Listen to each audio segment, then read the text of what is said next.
they must find coalition partners to build a government, with the most likely path toward a majority being an alliance with the pro-business Free Democrats, FDP, and the Greens. It quoted the Bavarian premier, who is fending off calls for his own resignation, as saying the two parties faced their biggest challenge since 1976, when his predecessor Franz Josef Strauss threatened for weeks to break up the alliance.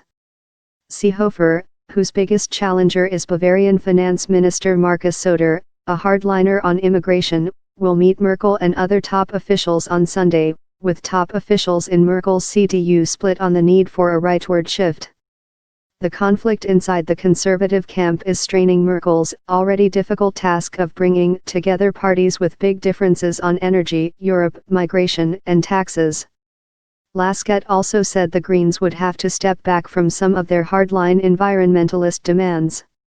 The CDU's leader in the eastern state of Thuringia on Monday argued against the rightward shift demanded by the CSU and the conservative premiers of two states, Saxony and Saxony-Anhalt, where the far-right Alternative for Germany, AfD, party made big gains in Sunday's national elections. New Start, Manfred Weber, deputy leader of the CSU and head of the center-right group in the EU Parliament, told Deutschlandfunk Radio it was important to avoid setting red lines before the coalition talks, given the urgent need to win back AfD voters. Weber said he expected all mainstream parties to focus on preventing the anti-immigrant AfD from gaining a permanent foothold in the German parliament. He said a three-way coalition among conservatives, Greens, and the FDP, dubbed a Jamaica coalition since the party's colors match those of the black, green, and yellow Jamaican flag, offered a chance to build consensus on other issues such as energy and agriculture. Jamaica offers us a chance to embark on a new start, he said. The CSU is ready to do that.